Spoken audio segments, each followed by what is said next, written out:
Is Johnny D coming? Is John coming? Yeah, he's gonna be late. Yeah, he sent me that too. No? Okay. I'm Well, gonna let's wait. get going. Oh, Russell.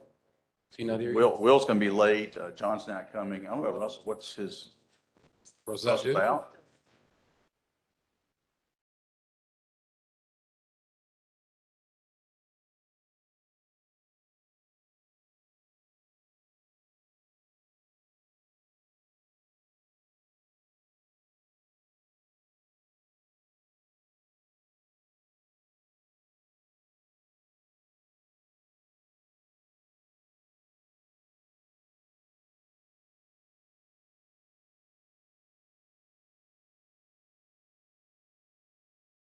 Will to come. We could wait like 5 minutes. I mean, I don't know what your presentation. And Valerie, if y'all, what your presentation looks like. If you think I can wait, or do you have all, you got plenty of time and all? Basically. Okay. Basically saying, I really don't need 45 minutes. I really like. Yeah. Which is fine.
New stuff. Got better. Oh, okay. It's different. Yeah, here's my proposal.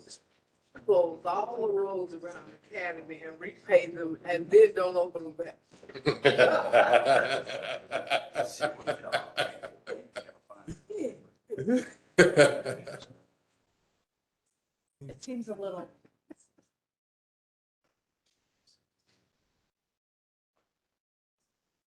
So they pulled Do you it. think, didn't want to sign up to speak? Camilla, do you think? But you told them it's concerned. Oh, okay.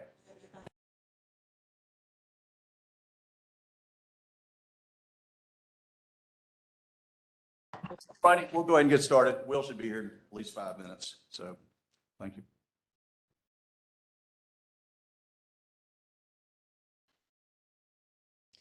Mr. Mayor and members of council, thank you for the opportunity to present the status of the pedestrian safety study. I would like to take a moment to thank Councilmember DeWorken for his support in advancing this important project. We have made significant progress since the beginning of the project in January of this year.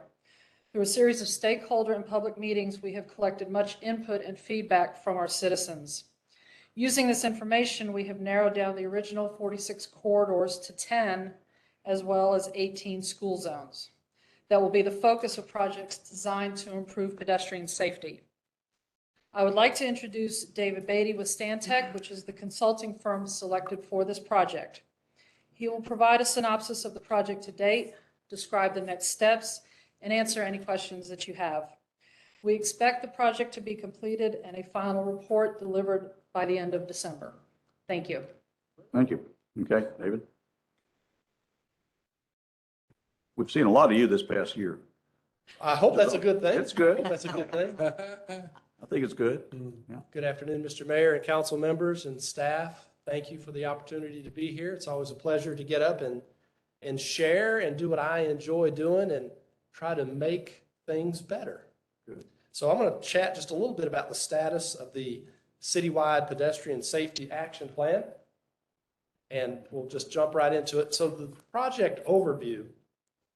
What is the goal? To increase safety by reducing the rate and number of fatal and injury crashes involving pedestrians. We studied initially 46 individual corridors based on high traffic volumes and pedestrian crash experience. We also looked at 18 school zones consisting of 12 individual schools. So 12 schools. They have more than one zone for each school, so 18 school zones were evaluated. Here's a long list of the 46 corridors covered all of the city, and you can tell there's more concentrated in the central business district area. So these were the 46 corridors. Initially, 36 were identified, but through the process of both engineering analyses, staff input, and public input, the 36 was expanded to 46 to be evaluated. Two significant, well, really there's 3 points that I really want to stress to you is we looked at 3 categories. Crash statistics, which I'll talk about right here. So we looked at pedestrian collisions over a 6-year period. And we looked at the location, the direction of travel, date, time, conditions. All this is reported from your police writing up the crash incidents. The second broad category that we look at, besides where were the crashes, what happened, physical characteristics, GIS data, average annual daily traffic, how many cars per day on each corridor, what's the speed limit, how many lanes, the functional classification, the description of the road. Some roads are local, some are freeways. The demographics of the area, schools, public parks, and transit locations. So you have crash data, and then you have physical characteristics. Probably the third leg of the stool is we engage the public. So we have previously conducted 2 public meetings with 2 sets of stakeholder meetings, and we're scheduled to have another public meeting October 11th and another set of stakeholder meetings. There's been a public survey with over 1,000 comments and ideas. We've just listed a few of the stakeholder groups: neighborhood associations, city, county, state groups. The general public were invited, of course. We took the data and we identified the top 15 locations just for crashes. And so we found that 53% of the pedestrian crashes over 6 years occurred on these 15 streets. So again, this is one leg of the stool. This is just the crash data. So David, may I interject a question? Yes, As sir. as I'm asking, but doing so at the same time. When you say 53% of all pedestrian collisions happened on these 15 streets, is that out of the 46 streets or out of all of the collisions in all the streets in Greenville? Good question. The 46 that we reviewed. Okay. Yes. So 53% happened on these 15 streets. Now then, I talk a little bit about risk locations, and there's categories of risk. And we really looked at 13 specific risks, and they're in 4 broad groups. What are the roadway characteristics? What about proximity to services? Because homeless shelters may have more pedestrian activity. Demographics. You see a higher incident rate in areas of high poverty. It tends to have more individuals are walking. Crash risk. Where is the population? What's the crash history? So we had these 4 broad groupings of risks, and then we broke them down into 13 individual risk factors. So here's the 4 buckets, if you will, on the left, broken down into 13 risk factors. Then we went to the stakeholders in one box. We went to the public in the box on the right. And we asked them, what's important to you? If you had to rank, what is more important? Proximity to schools, homeless shelters, or a high-speed roadway? So we asked the stakeholders and we asked the public, what's important to you? And this is a summary of what we heard. The stakeholders were relatively flat. There was a little bit of a spike in the crash risk, and then also a little bit in the demographics. The public had a greater variation. The public told us more emphasis on the roadway characteristics and then the crash risk, and less so on the demographics, and even less on the proximity to city services. So what we did is we took those 13 criteria and we assigned a weight that equals 100. And so we said, well, based on what we heard from the public, the stakeholders, engineering judgment and analysis, we gave each of the 13 a weight. So if you'll see the top, the class of roadway, we gave 5 points out of 100. Significantly, we weighted 3 of the 13, 15% each. So we gave 15% weight to the percent in poverty, 15% in households without a vehicle, and 15% to population density. So if you will, 45 points out of 100 are weighted towards where are the people in low income that don't have a car. Then the others total to be the 100%. Okay, so this is how we weighted the 13 risk factors. And then what we did is we had to do a weighted average. And so I'll use the first one as an example. The class of roadway, we weighted 5%, and it could either be a local road or it could go all the way up to a principal arterial. So we've got a series of extensive Excel spreadsheets with multiple formulas. So one corridor, if it were a principal arterial, we might have weighted that a 5, or if it were a minor arterial, a 4, or if it were a local road, a 1. So all these extensive Excel spreadsheets, here's how we ranked them and gave them their weights. Now, the resulted, yes, sir. Sorry, just so I'm clear. So under the system, if there was a principal arterial road, it would have a greater chance of making the final cut of road diet recommendations than a lower road. In this scenario, only if it were weighted against that one specific, Yeah, just Class saying of road that one factor, just saying that factor. yes. So Okay. everything being equal, if it were a major highway versus a local road, it would have gotten 5 out of 100 points, where a local road might have gotten 2 or 3 out of 100. Yes. Okay. All right. And the reason why I'm asking, because it just, I mean, I'm actually very happy with the thought behind it, because what I was concerned about was that we would be shying away from putting road diets on some of the more heavily trafficked highways, when quite frankly, I think that I think everything should be fair game. But okay, good deal.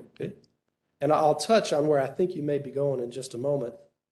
So we looked at the 10 corridors, we went from 46, and now we've come down to the 10 that we're recommending for further study, more detailed study. You can see Pleasantburg has 3 corridors in the map, but there's a total of 10 corridors that we're recommending for further study. Now, independent from our study, the city and SCDOT has other projects going on within the city of Greenville. So we've removed them from our potential study.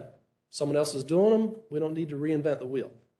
So College, a portion of Augusta Street, Church Street Bridge, Stone Avenue, River Street, and Rutherford, and I failed to add a portion of Woodruff Road to this slide. So you've got Woodruff Road additionally being addressed by the SCDOT, and then you have other projects underway.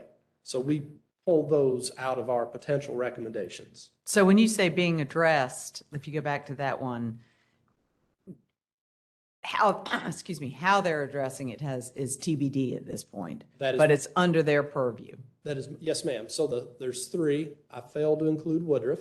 So River Street and Rutherford and Woodruff are road safety audits being done by the SCDOT. And then whatever their recommendations and ultimate implementation, I'm not aware of. Okay. And then the other 4 are being done by us. That's my understanding, yes, sir. Okay. Countermeasures. So there's different ways to improve the pedestrian experience and reduce collisions. So we've listed a series of potential countermeasures. Lighting, signalization, curb radius reduction, a number of potential countermeasures, more on this slide as well. And what we're doing as we speak, we're going out and looking at these 10 corridors, and we're doing a deeper dive. We're taking these extensive Excel spreadsheets, we're taking the crash data, we're taking these potential countermeasures, and we're literally standing at the intersection or the corridor, and we're looking at what's the real issue, what are the potential countermeasures that could apply. So that's ongoing as we speak. So we're taking the prioritization of the corridors, the countermeasure identification. We've listed the high priority safety corridors. We're going to recommend specific projects that could be implemented. We'll also mention that education and enforcement strategies can be utilized as well. I want to touch a little bit on the school zones. I mentioned earlier that we looked at 18 school zones, 12 specific schools based on high volumes and input. So we've gone out, physically looked at each of those 18 zones. Typically what we do is we do a desktop survey first. We look at Google Earth, see how much we can find sitting in our office. Then we go out and we field verify. So we went to these 18 zones and looked at all of these different characteristics. So we're going to turn in a standalone school zone memo to staff to review later this week. Can you jump back one slide, please, Dave? Absolutely. This one, Next one. back here. So question mainly for staff, although if you know the answer, you can jump into it. But did we not, I thought our intent was, as we set this up, to include each school zone within the city limits of Greenville? I'll start to answer that and definitely defer to staff to jump in. What we were tasked with was looking at the 12 that had the potential for marked school zones with the flashing signs. And then as part of the result of our recommendations, we're going to be making a programmatic recommendation that applies to all school zones. Okay, is that, anything to add? My recollection was, at least one guy's recollection was that the spirit of this was that we would, one way or another, take a fine tooth comb over each school zone in the city of Greenville. So what you said in the latter part of your statement may be just that. I guess more than anything, I want to be sure that before we lay this 2022, 2023 exercise to rest, that we can say with confidence, we've evaluated the safety in each of our school zones as part of this. Thank you, sir. So the potential school zone improvements, again, these are just potential countermeasures. It's typically pavement markings and signing, as well as education and enforcement. So our recommendation in our draft memo is going to be each individual school needs to have a detailed survey, if you will. It's really an engineer going out and looking at each individual school, identifying the pavement markings, the signing, any issues going on. And then we're going to make a recommendation that basically all of the schools be upgraded to meet existing standards. It's kind of the summary of our memo that we're submitting this week. And David, when you show things like crash reduction 45%, is that pulled from national compiled and aggregated data? Yes. And then it's 45% reduction when? Immediately, within the first year? Typically, it's given some time to be implemented, whether it's 6 months or a year, and then it's evaluated over another year. So the average, this is reflective of the average of each of these Yes. solutions. Nationally, yes. Now, one thing that I want to dive into a little bit deeper are next steps. So we're out conducting field reviews now of the 10 corridors. We'll determine and recommend which countermeasures apply to each of those corridors. Then we've got a pretty good idea on what each countermeasure is going to cost. Well, as best we can in today's market, we think we know how much each countermeasure is going to cost. But what we'll do is we'll take the recommended countermeasures per corridor and we'll do a benefit cost analysis. And then what we'll do is provide you that summary of benefit cost. Some may cost more, but have less of a benefit. So we'll give you that information and we'll go through all 10 corridors, do our benefit cost analysis. Then we're going to look at how could we package these 10 corridors. Should you put 2 together at a time and have 5 potential projects or 10 individual projects? Or maybe you should do one countermeasure over all 10 corridors. So we'll look at what is most cost effective and provide you with options. Then what we'll do is we'll turn those into these potential safety projects. And then we plan on we will have our final report in by the end of the year. That concludes my presentation, and I'll be more than glad to take any questions and help with any answers I may have. Do you mind going to that slide that was a while back where it gave the public versus stakeholder and different things, but it looked like a histogram. Yeah, they're right there. Okay, so this is where I got a little bit lost. On the public criteria prioritization, whereas the stakeholder criteria was relatively flat, right? Then when you did public criteria prioritization, I guess this was by the survey, maybe, or It was actually in person okay. that we had with the public coming out to the public meetings. And so there we see a response saying roadway characteristics are hugely important, right? Followed by crash risk and demographics. Right. What we had was we had the poster boards. We gave each person so many dots and we said, tell us what you think is most important. And so of the 13 dots, more dots went on the high ranking for roadway characteristics. So then the next slide shows how the weighting, okay, here we go. Correct. So because of that high peak on the dark green, you gave the 15% sort of bonus. Actually, yes. So what we did, and in everything that we do, we try to be, it's a combination of objectivity and subjectivity. You know, whenever we listen to the public, that is inherently subjective. We hear what they say, but there's still, we have to listen and interpret exactly what they're meaning and how it applies. So there is, yes, always some subjectivity in how we scored the criteria.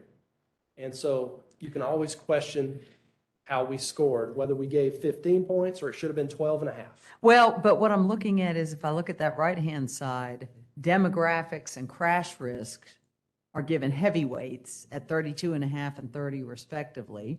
That matches the previous slide. But roadway characteristics is the low end, but it was the highest. I'm seeing a disconnect on what happened to dark green across the two slides. Does that make sense? That's a very fair question. The best answer I can give you is a lot of your high-speed routes don't have as many pedestrian crashes because they may not have been designed for pedestrians. Pedestrians, it's the old chicken and egg. The traffic is too heavy, the volumes are too fast. I'm not going to use that route. So it kind of goes back to, I'll use the phrase, the three legs of a stool.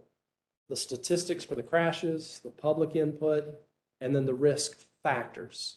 And so as a group, we came up with these weighted recommendations based on those three legs. You got a science to it, no doubt about that. We tried. Just not sure I understand it, but that's okay. That's why I'm not in the business. I got a question. Because that, your comments on that sort of bring up an issue or a question for me. As part of this, did we look at all, and this may be for staff as well, did we look at all whether or not some of these roads we should be trying to encourage more pedestrian activity on?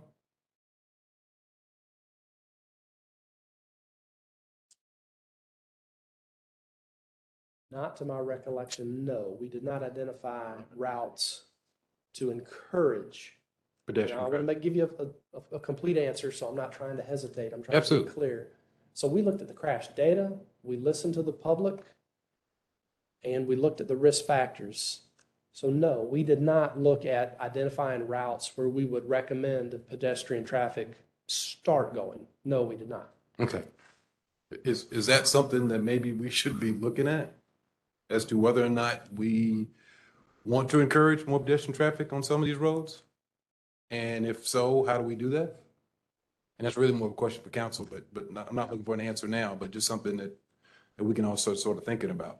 Yeah, I think when we have community meetings to talk about cut-throughs and stuff like that, it's something that, you know, it should be another phase, not necessarily possibly right now, that we look at it, because oftentimes when we show something on TV, people gonna make up their mind if they want to do some cut-throughs, so it might be some changes, and I agree with you, we might need to look at that at a different time.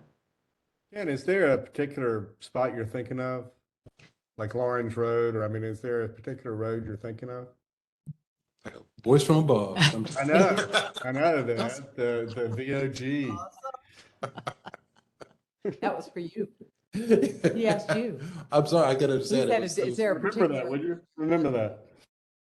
No, I mean, not in particular, but I mean, I'm looking at how we're growing, and I'm looking at the fact that density along a bunch of these roads are going to be increased.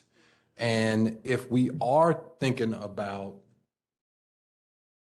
widening the roads and creating bigger sidewalks, I know that's something we've talked about on Lawrence Road. You know, and I imagine we'll be looking at that at some of the other corridors as well. I mean, North Pleasantburg, which intersects with Lawrence Road. That seems like another area we'll be trying to look at, possibly creating larger pedestrian sidewalks, which you know will increase traffic. So I mean, if at some point we need to have some sort of discussion on which roads we're actually looking at doing that on, and how we're planning on doing it long term, and trying to create some sort of consolidated plan to get to that point? Well, is it possible that could possibly be a tentative recommendation? If there may be some ways during the study, they might see that some of these corridors could be a better fit for more traffic to move that way and take some weight off of some other roads. Is that something you could possibly look at? Yes, ma'am. That is something that we can look at and we can discuss with staff the best way to address that. Okay. And standing right here today, I would consider changing human behavior is going to be very difficult. Yeah. And human, foot traffic's going to take the path of least resistance. As we see all the time, people cut across the middle of the street instead of going to the intersection. So that would be a challenge to stop pedestrian activity and encourage it to go elsewhere. Yeah. Versus simply adding additional pedestrian activity. But Oh, yes, ma'am, we can okay. certainly discuss that with staff. Well, and that's really good. I'm thinking more adding. Well, so this is what I'm hearing from what you guys are looking at now. You're looking at making some recommendations on what we do as far as road diet issues, but you're looking at it from a static point of where we are as far as pedestrian traffic and road traffic right now. Okay? Is that fair? Is that a fair understanding of what you guys are doing I right would now? add to that potential crash locations based on risk factor. So we Yeah. definitely looked at where the accident's happening, Uh-huh. but we don't recommend only looking at that one criteria. We also looked at where accidents are likely to happen. Okay. Yeah.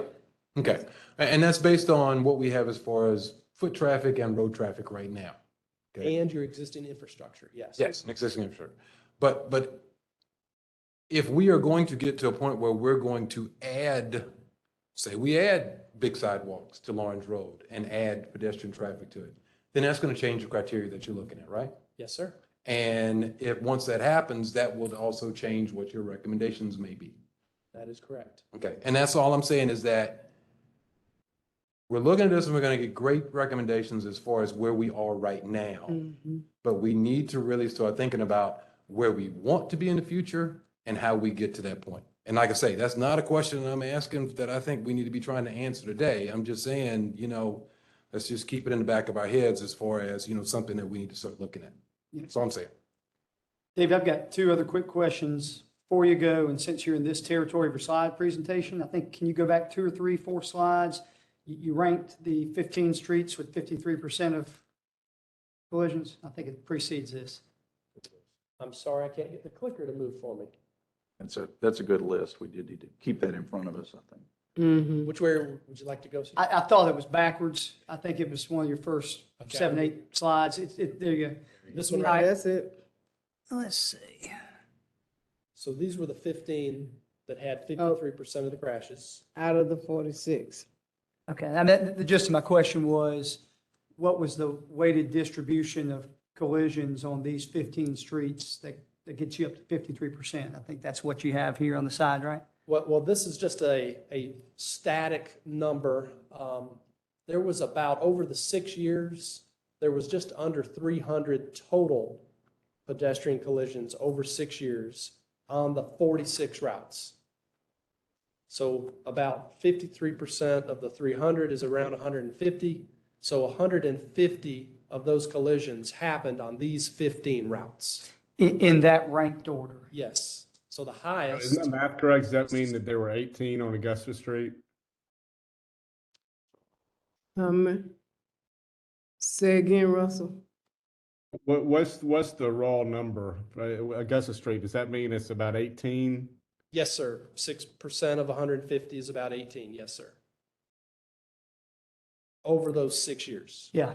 To the mayor's point, it's a very important slide, but I was just trying to glean what other additional perspectives, such as, I mean, this stands out at you, these 15 streets are 53%, but it may be that 4 or 5 streets are a quarter of all, so I'm just trying to find out to the most narrow focus possible, which streets largely are responsible for pedestrian collisions. I would go right down this list Yeah. from the top. That's why I wanted to go back to it, so thank you for that. 6% is 8. Yeah, it's not, you just said Not- 6% of 115 8, is. yes. Yeah, Thank you okay. for correcting me. That is right. And then my second question, maybe for Beth, but let me raise it for anybody that wants to hear it. You had about 1,030 comments provided in the public feedback.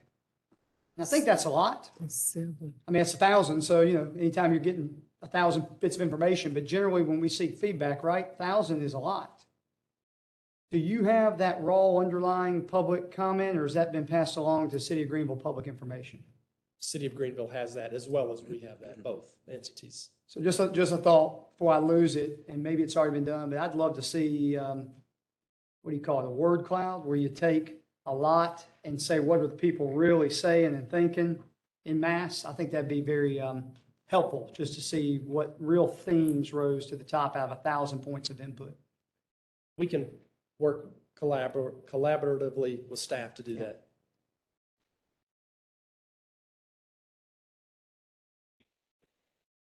Took a lot of what we heard, second round of public meeting. Here's what we heard. What we heard from the public meeting, from the survey, what people liked. Yep. What streets they felt safe on, and what elements of the streets. How which streets they didn't feel safe on, why. So, yeah, a lot of good presentation boards at our public meetings.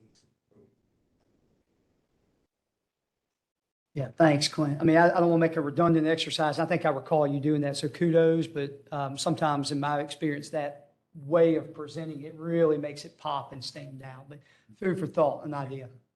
And then to your school zones, we're going to have, kind of took a representative sample assessments, survey, came up with a programmatic list of what we would want and expect every school zone to go list and Outstanding. Thank you. But one other thing we might consider is, and I don't know if you've looked at this, but the crashes per mile, for example, if you look at crashes per mile, it would lead me to think that River Street would be a higher priority than Augusta. Is that an inappropriate analysis? No, sir, that is very appropriate, and that was part of the analysis, and that went into every iterative run that we did to identify the weightings of each criteria. So the answer is yes, we did that.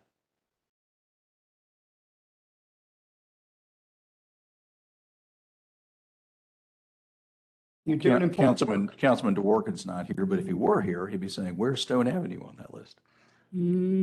They're Being studied by someone else. The other thing. Because it's already being studied. Yep. Is that the reason? Okay. Yeah. All right. But he still would ask the question, then we'd have to Oh, correct yeah. him and say, I have studied heard separately. from council member. Have you heard from council member? Durkin? Oh, is he online? He's don't want to forget about it. of a health issues. Okay. Any other? Okay, thank you. All right. Thank you, guys. Yeah, thank But he you. sends his apologies. Thank you. Yeah, I think he's really safe. Thank you. This is Got- good stuff, by the way. Thank you.